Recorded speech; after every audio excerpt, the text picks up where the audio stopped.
You're probably familiar with the typical form of cellular replication where one cell can become two and they form essentially two identical copies. This is classical mitosis, cellular replication.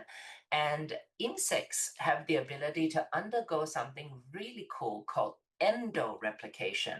Now, endoreplication is slightly different in that, yes, things are being replicated, but the word endo implies its replication within. So the thing that is getting replication is the nucleus, but the thing that it is not getting replicated is the cell. So the replication of the nucleus within the cell is endoreplication.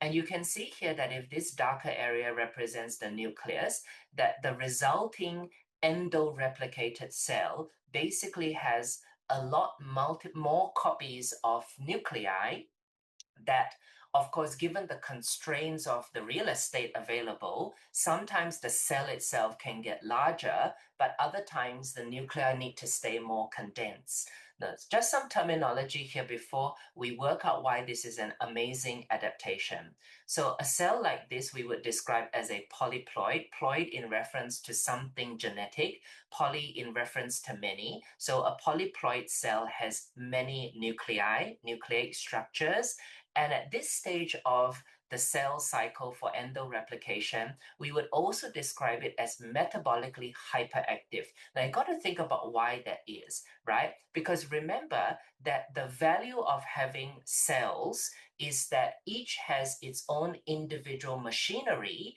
able to produce proteins, send signals, create hormones. That's what cells are for, right? But you got to go, then what's the point of this? So this is a situation where you don't have the luxury of space, right?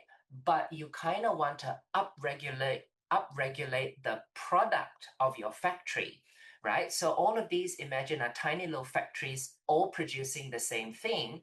But now if I have eight of these, but held within one cell, I produce 8 times the amount of metabolic products. So if, let's say, I'm in a situation like if I'm an insect with the need to secrete a high concentration of venom or a high concentration of digestive enzymes. So salivary glands are a very good example of where endoreplication typically occurs. Another instance where endoreplication occurs is typically when an insect molts, and particularly when it moves to that very final stage of its life cycle, where again you're constrained by space, right? You are in a situation where endoreplication is favorable because as soon as you molt, and now you have soft tissues, but you can get larger and larger, you've already done most of the work by having all the nuclei ready to go, and then cell division can happen very quickly, but also any metabolic products that you need during what is a really vulnerable, sensitive stage are ready to go at any time.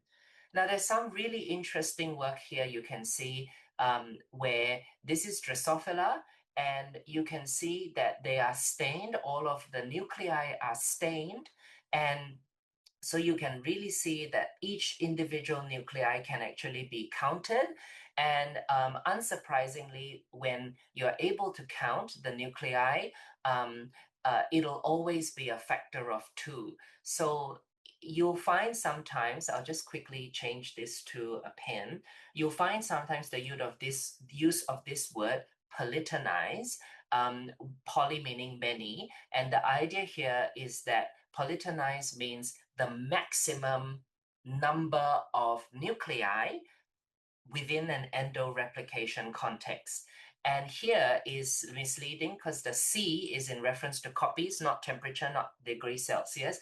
And you probably can work out that 2048 copies means that it is 2 to the power of 11. So in this particular situation, this cell has undergone endoreplication 11 times within the cell to obtain 2048 copies of nuclei, and that is the capacity in the context of this case study with Drosophila.